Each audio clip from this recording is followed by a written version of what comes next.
Kita ke informasi lainnya, pemirsa. Media sosial dihebohkan dengan aksi premanisme juru parkir liar di Kota Bandung yang mematok tarif parkir Rp200.000 ke pengendara mobil. Dalam aksinya pelaku bahkan mengancam akan merusak kendaraan korban. Emang ya parkir gitu? Ayo ya 200.000 sok. Parkir naon 200.000? Ini daerah orang kan tong sok loba ngatur ieu, mana asup ka daerah orang.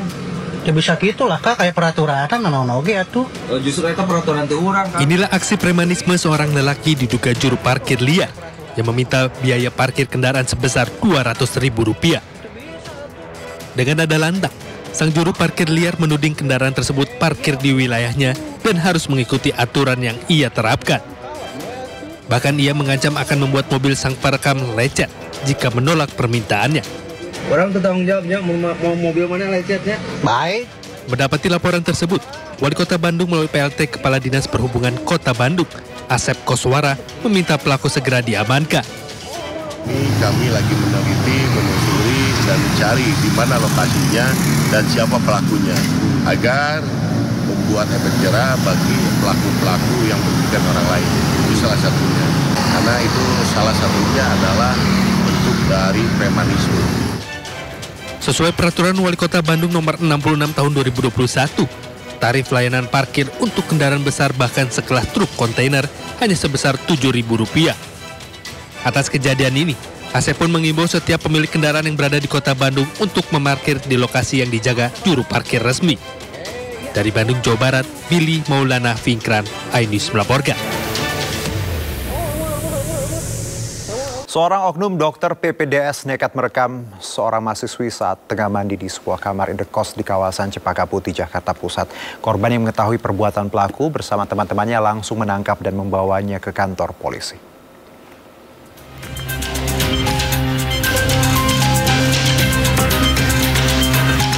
Pria berinisial MA yang berprofesi dokter ini harus berurusan dengan polisi karena perbuatan mesumnya mengintip seorang mahasiswi. Selain itu, pelaku juga nekat merekam setiap adegan korban saat di kamar mandi. Korban merupakan mahasiswi yang tinggal di salah satu kamar kos. Korban yang tengah mandi panik melihat adanya kamera ponsel di balik ventilasi. Bersama sejumlah rekannya, korban yang meyakini jika pelaku perekaman adalah MA langsung mengamankan pelaku, kemudian menyerahkannya ke Polres Metro Jakarta Pusat. Kronologisnya pada saat korban mandi, pada saat itu melihat ventilasi udara, ada terlihat kamera, sehingga pada saat itu korban langsung berupaya untuk mengetahui siapa pelakunya. Ternyata diketahui pelakunya adalah inisial MA. Kemudian pada saat itu juga korban beserta teman-temannya membawa pelaku ke Polres Metro Jakarta Pusat untuk diproses lebih lanjut. Akibat perbuatannya, tersangka terancam hukuman 12 tahun penjara, dijerat pasal 29 tentang pornografi. Dari Jakarta Pusat, Rani Sanjaya, iNews melaporkan. Sementara itu, polisi telah menerima laporan dugaan pelecehan seksual dokter IGD di sebuah rumah sakit di Kota Malang, Jawa Timur. Dalam waktu dekat, polisi akan memanggil para saksi termasuk terduga pelaku, dokter berinisial AYP.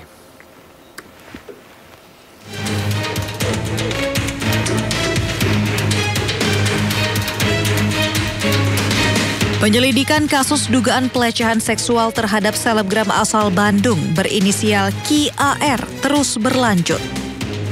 Laporan korban yang merupakan warga Bandung, Jawa Barat pun telah diterima Unit Perlindungan Perempuan dan Anak Polresta Malang Kota. Polisi kini tengah mendalami dengan mengumpulkan bukti dan akan segera memanggil sejumlah saksi termasuk terduga pelaku yakni dokter berinisial AYP.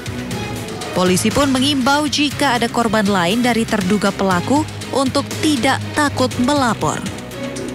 Sekira pukul 17.00 kami Polresta Malang Kota telah menerima pelaporan dari korban pelecehan oknum dokter dari salah satu rumah sakit swasta yang ada di Kota Malang. Kemarin sudah kami laksanakan pemeriksaan oleh unit PPA dalam pendalaman intensif Dan langkah selanjutnya unit PPA akan melaksanakan pemanggilan terhadap saksi-saksi dan pencarian barang bukti. Sementara kuasa hukum korban menyebut akhirnya korban melapor ke polisi karena menganggap tidak ada itikat dari terduga pelaku untuk menyerahkan diri. Dengan terpaksa kita akhirnya melaporkan dokter yoga ini ke pihak kepolisian di Polresta Malang karena ternyata setelah pemberitaan dan beberapa statement-statement kita pikir dokter ini merasa bersalah kemudian menyerahkan diri, tapi nyatanya enggak. Jadi dengan terpaksa kita mengambil upaya hukum, kita bikin laporan hari ini. Kita laporan mengenai undang-undang kekerasan seksual ya, mengenai kekerasan seksual yang terjadi, pelecehan seksual yang terjadi, yang terjadi pada klien kami pada tahun 2022 kemarin. Sebelumnya viral di media sosial unggahan dari akun Instagram korban yang menceritakan pelecehan seksual oleh dokter IGD di Rumah Sakit Persada Malang pada September 2022. Korban baru berani bercerita setelah sejumlah kasus serupa muncul di media. Dari Malang, Jawa Timur, Denny Irwansyah, iNews melaporkan. Pemerintah Provinsi Jakarta akan menggratiskan moda transportasi publik di Jakarta untuk kaum perempuan saat Hari Kartini 21 April nanti. Bebas tarif seluruh moda transportasi publik juga akan diberikan Pemprov DKI untuk semua jenis kelamin pada 24 April bertepatan dengan Hari Transportasi Nasional.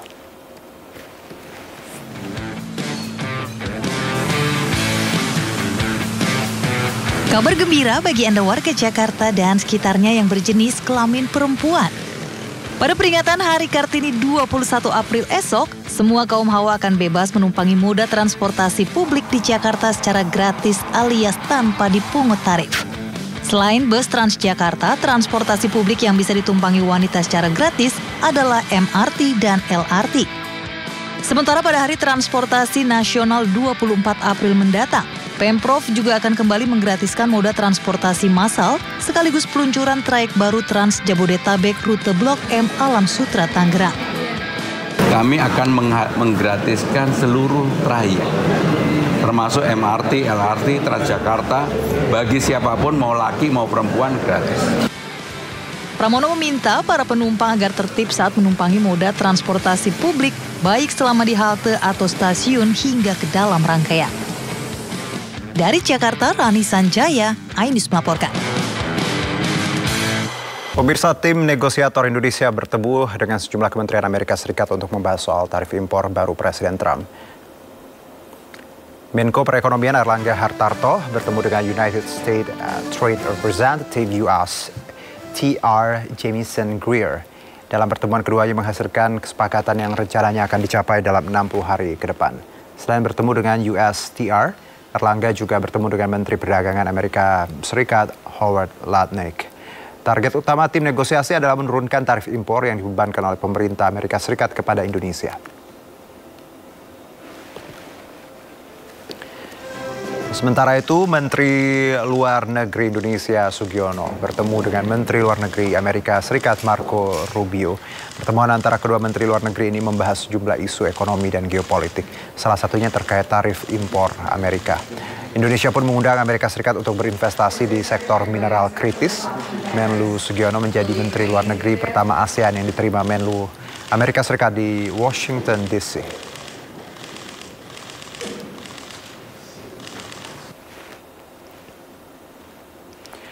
Ya, upaya diplomasi dan negosiasi terhadap kebijakan tarif impor Amerika Serikat menemui titik terang. Menko Perekonomian Erlangga Hartarto menyatakan pemerintah Amerika Serikat bersedia untuk melakukan negosiasi dan akan diputus dalam jangka waktu 60 hari. Ya, dalam pertemuan disepakati bahwa tim teknis akan melakukan langkah-langkah lanjutan terkait negosiasi tarif impor. Salah satu poin perjanjian adalah kesepakatan untuk tambahan pembelian energi dari Amerika Serikat seperti gas alam, cair atau LPG, minyak mentah juga bahan bakar minyak. Erlangga menambahkan salah satu kendala yang ditemui pembeli di Amerika Serikat meminta pengusaha Indonesia untuk berbagi selisih kenaikan tarif impor. Akibatnya penerapan tarif impor Amerika Serikat adalah biaya ekspor yang tinggi. Dia menyepakati dengan Amerika akan diberikan langkah-langkah lanjutan dengan tim teknis baik dari USTR maupun dari Secretary of Commerce, dan ada yang menarik bahwa Indonesia dan Amerika Serikat bersepakat untuk menyelesaikan perundingan ini dalam waktu 60 hari dan sudah disepakati kerangka ataupun framework acuannya.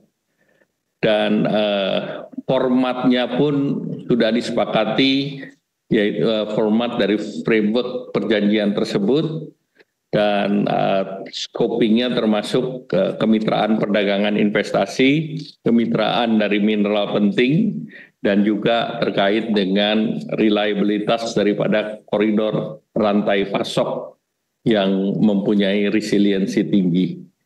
Nah, hasil-hasil pertemuan tersebut akan dilanjuti dengan berbagai pertemuan, bisa 1, 2, atau 3 putaran, dan kami berharap dalam 60 hari kerangka tersebut bisa ditindaklanjuti dalam bentuk format perjanjian yang akan disetujui antara Indonesia dan Amerika Serikat.